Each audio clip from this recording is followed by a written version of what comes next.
All student please. Topic का नाम है आपका बैंकिंग और ये टॉपिक आपका 10th सिलेबस का है। यहाँ पर मैं वो सिस्टम समझा रहा हूँ आपको जो हमारे बैंक में अकाउंट होते हैं। तो उसमें एक अकाउंट होता है आरडी। मीन्स ये अकाउंट एक तरह का ऐसा होता है जो लोग एक साथ पैसे जमा नहीं कर सकते हैं या छोटी सेविंग्स के लिए होता है। तो इस सेविंग्स में क्या होता है कि हम रेगुलर पर मंथ कुछ ना कुछ जमा करते हैं और आफ्टर द टाइम जो आपकी कमिटमेंट होती है टाइम की वो फिक्स है। ये 3 मंथ से लेकर अप टू 10 ईयर तक हो सकता है। तो रिकरिंग डिपॉजिट अकाउंट कहते हैं इसे और इसका शॉर्ट में नाम आरडी होता है, आरडी अकाउंट। और ऐसे अकाउंट को आरडी अकाउंट आरडी वो ये आपके इसमें भी होती है बैंकिंग सिस्टम के अलावा जो आपके पोस्ट ऑफिस होते हैं वहाँ भी होता है। तो यहाँ पर मंथ आपका कुछ ना कुछ जमा होता रहता है, फिक्स अमाउंट होता है जो आप जिसको आप प्रिंसिपल बोलते हैं यानी कि नेट वैल्यू। और इस अमाउंट को आप जब आप जमा कर रहे होते हैं तो आप पहले कमिटमेंट कर चुके होते हैं, ठीक है ना। और ये जो आपकी अमाउंट होती है इसे सम कहते हैं, sum of deposit every month principal value P से रिप्रेजेंट होता है। Next number of month, because monthly होता है तो नंबर ऑफ मंथ हमारा टाइम होता है, नंबर ऑफ मंथ। और मैच्योरिटी वैल्यू मीन्स जो आफ्टर जो आपका टाइम होता है उसके बाद वो आपको पेमेंट मिलती है, उसे मैच्योरिटी वैल्यू बोलते हैं। और रेट ऑफ इंटरेस्ट आपको पहले बता दिया जाता है कि इसमें ये रेट ऑफ इंटरेस्ट होगा। तो रेट ऑफ इंटरेस्ट आर आपके पास इसमें जो जनरल टॉपिक है हमारे जो आपके सिलेबस में टॉपिक है बैंकिंग का, उसमें आपको ये बताया जाता है कि आपको कितना अमाउंट मिलेगा। तो सबसे पहली बात तो इंटरेस्ट की बात है कि इंटरेस्ट हमें क्या मिलता है।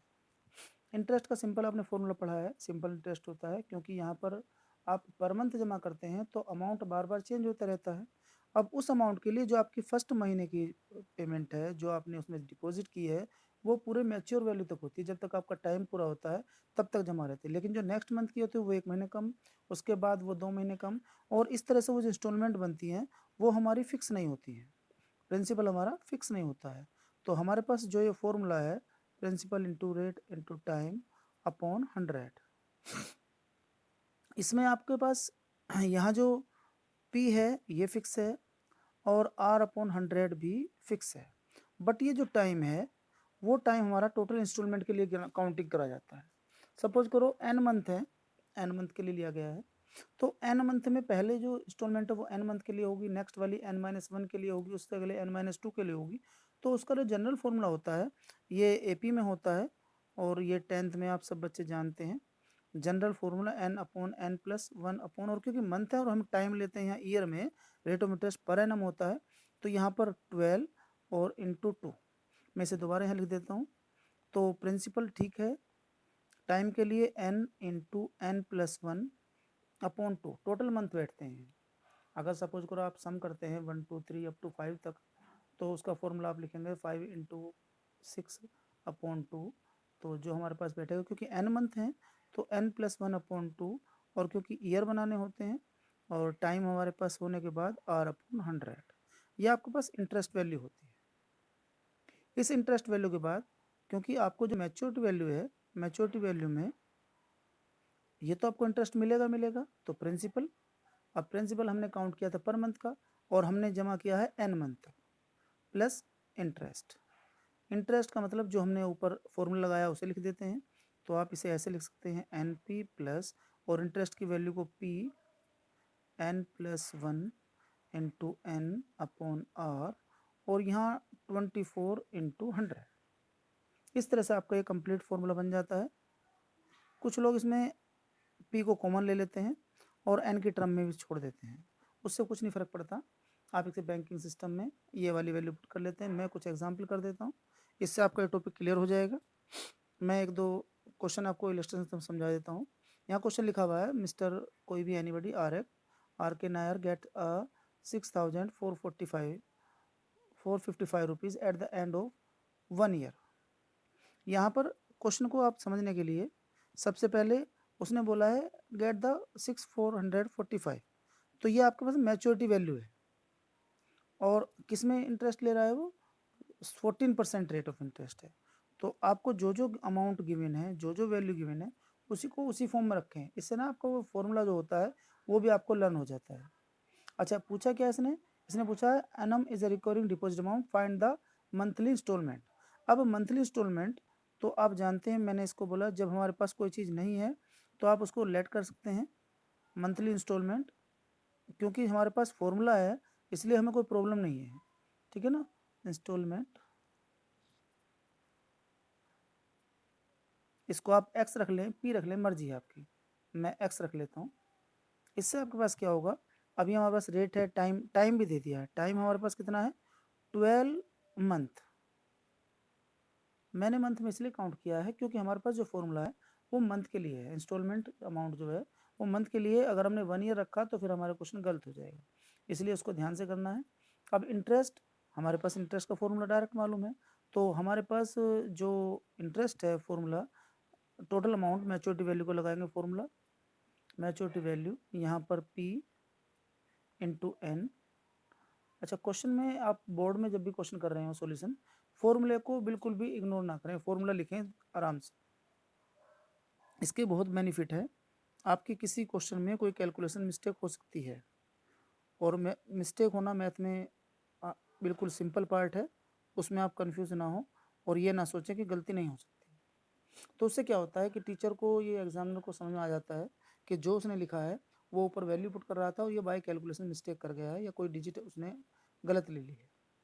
तो वो उस स्टेप पर आपके मार्क्स काट के बाकी क्वेश्चन के आंसर आपको मीनिंग नंबर देता है। अगर आपने फॉर्मूला नहीं लिखा और वैल्यू पुट करी डायरेक्ट, तो आपके इस स्टेप की वजह से वो जो क्वेश्चन गलत हुआ है उसे फिर वो मालूम नहीं होता, इसे हो सकता है फॉर्मूला ना हो, वो पूरा क्वेश्चन काट देता है। इसलिए आपको फॉर्मूला जरूर लिखना चाहिए, फॉर्मूला बिल्कुल भी मिस नहीं करना है। ठीक है, चलिए मैं इसको सोल्व कर लेता हूँ। हमारे पास प्रिंसिपल जो इंस्टॉलमेंट थी एक्स मैंने लिख रखी है, तो यहाँ एन एक्स, एन तो हमारे पास 12 थी, अब 12 रख दीजिए पूरा, 12x, फिर यहाँ पर x 12 इंटू 13, और 14% थी, यहाँ पर 12 इंटू 2 और इंटू 100, 12 से 12 कट कर दीजिए, 2 से 7 हो जाएगा, और यहाँ पर दे रखा है 465, सॉरी उल्टा लिख दिया मैंने, 6455 रुपीज़। अब मैं क्योंकि x निकालना है तो मेरे पास यहाँ एलसीएम ले लेना चाहिए मुझे। यहाँ लिखा हुआ है 12x, यहाँ पर है 13 7 जा 91, 91x, और यहाँ पर 100 है। आप चाहो तो इसका एलसीएम ले लेना, ये हो जाएगा 12 9 1, और ये x अपॉन 100। यहाँ पर है हमारे पास 6455, क्योंकि हमें तो x निकालना है तो आप वापस कर दीजिए सोल्व। यहाँ हो जाएगा आपके पास 6455 मल्टीप्लाई 100 अपॉन 1291, दिस इज 5, और एक जीरो और होनी चाहिए थी हमारे पास, तो 1200 अपॉन 100 था, तो यहाँ पर इंस्टॉलमेंट निकालनी है तो हमारे पास 500 रुपीज़ आ गए। इस तरह से आपको क्वेश्चन डायरेक्ट फॉर्मूले बेस्ड हो जाता है। कभी कभी क्वेश्चन में वो मैच्योरिटी वैल्यू न दे के इंटरेस्ट पूछ लेता है या एनीथिंग पूछ लेता है। मैं एक आधा बोर्ड क्वेश्चन करा देता हूँ, मैं थोड़ा सा बड़ा ले लेता हूँ जिससे आपको टॉपिक क्लियर हो जाए।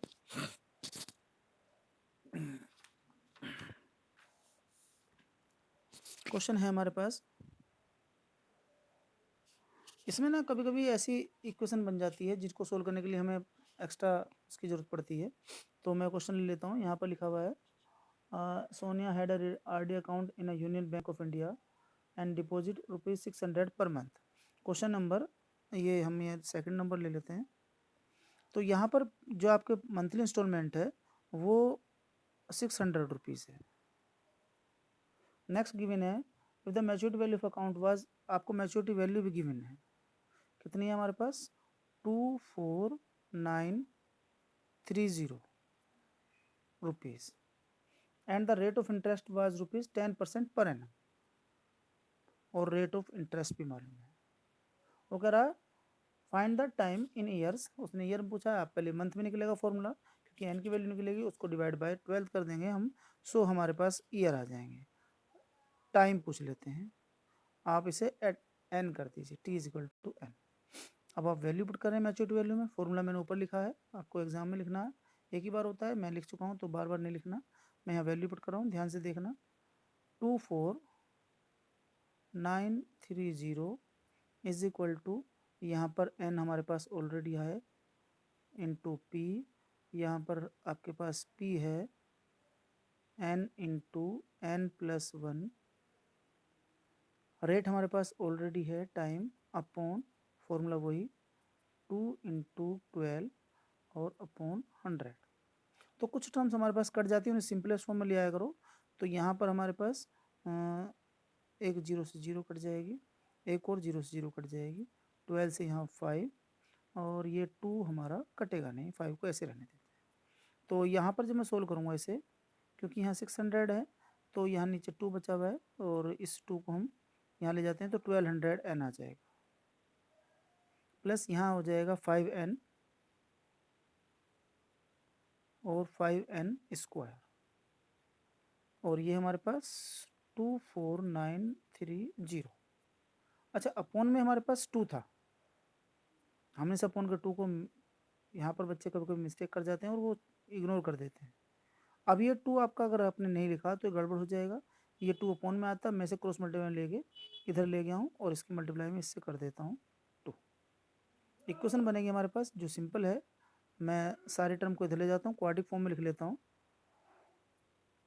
तो यहाँ इक्वेशन बनेगी हमारे पास, पहले इसको 5n की फॉर्म में लिख लेते हैं, फिर कुछ कॉमन आएगा उसे माइनस कर देंगे, 5n, और ये इसको चलो एक साथ ही बाद में सोल्व करेंगे, 1200n, और यहाँ पर आ जाएगा, ये हो जाएगा 24 48 9, यानी कि 49 और 860,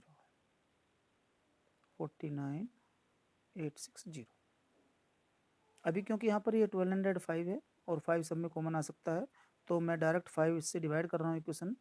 तो यहाँ बचेगी n स्क्वायर, इसको डिवाइड करेंगे, ये प्लस के हैं हमारे पास, तो प्लस के हमारे पास हो जाएंगे, तो ये 1200 का 240 + 1 241 हो जाएगा, और इसको 5 से डिवाइड करेंगे तो आप इसे लिखेंगे 9 आएगा, 4 यहाँ 4 से 8 तो फिर 9 45, यस, और फिर हमारे पास 3 आएगा तो 3 6 यानी कि 7 7 आएगा, 1 तो इनकी 2। इस तरह से आपकी इक्वेशन बन जाएगी इज इक्वल टू 0, और ये क्वाड्रिक फॉर्म है। अगर आपको इसके फैक्टर करने आते हैं तो आप इसे फैक्टर कर सकते हैं, आपको मिडिल टर्म फैक्टर आता है, तो 240 जब हम इसके मल्टीप्लाई करेंगे तो आपके पास फैक्टर हो जाएंगे।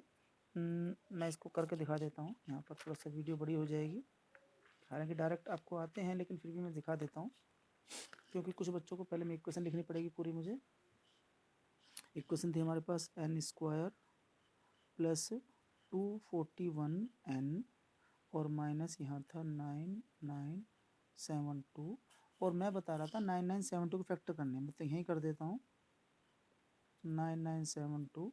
तो जब हम इसे कट करेंगे तो हमारी ये डिजिट 3 से कट जाएगी, 3 3 3 जा 3 3 जा 2 जा और 4, फिर 3 से कट जाएगी 1108, फिर यहाँ पर ये 3 से नहीं कटेगी इस बार ये हमारे पास 3 से कट जानी चाहिए थी, 3 3 2 10, एक बार चेक कर लेते हैं, 1 1 0 और 3 8 24, अब नहीं कट रही है, तो 2 से काट लीजिए, 5 आया 1 5 और 0 4, फिर 2 से काट लीजिए, यहाँ पर 2 7, यहाँ पर 5 2, फिर 2 से काट लीजिए 1 3 7 6, फिर 2 से कटेगा 6 8 8, फिर 2 से कट जाएगा 3 4 4, फिर यहाँ ये 2 से कट जाएगा 1 7 2, फिर ये 2 से कट जाएगा 8 और यहाँ पर 6, फिर 2 से 43। अब ये प्राइम नंबर आ गया हमारे पास। अब ये प्राइम नंबर है, प्राइम नंबर के बाद हमारे पास सिंपल सोल्व कर लेते हैं यहाँ पर।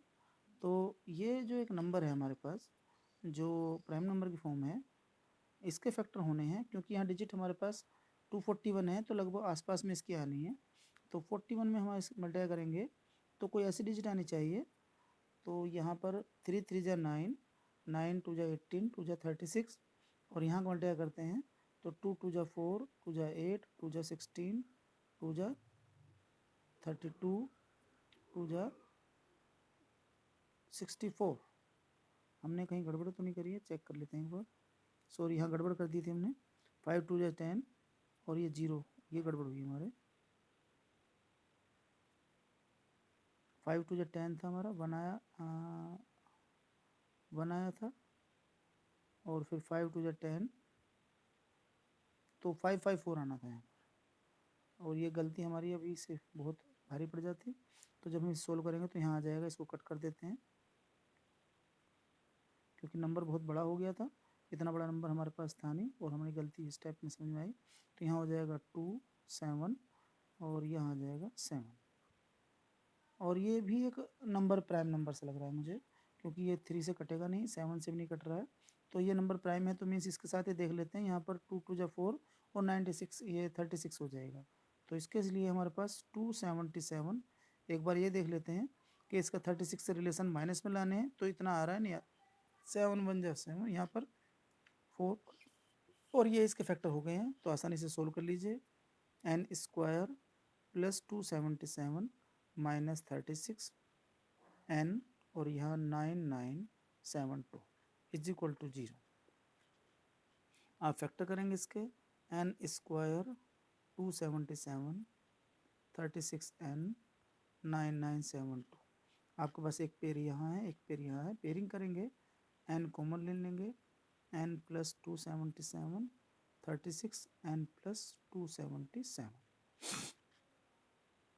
n प्लस 277 और n minus 36 is equal to 0। Fundamental property बताती है कि n is equal to minus 277 month not possible, n is equal to 36 month. But आपको तो ईयर बताने से और 3 ईयर्स डिवाइड बाय 12 कर देना और ये आपका आंसर आ जाएगा। ठीक है, please like and subscribe my video. आपके पास बैंकिंग के 10th सिलेबस में आईसीएस बोर्ड में केवल यही क्वेश्चन होते हैं। बैंकिंग का इंस्टॉलमेंट में क्वेश्चन आता है और इस तरह के 2 या 3 टॉपिक हैं जिनमें या तो रेट पूछेगा, टाइम, या फिर आपके इंस्टॉलमेंट।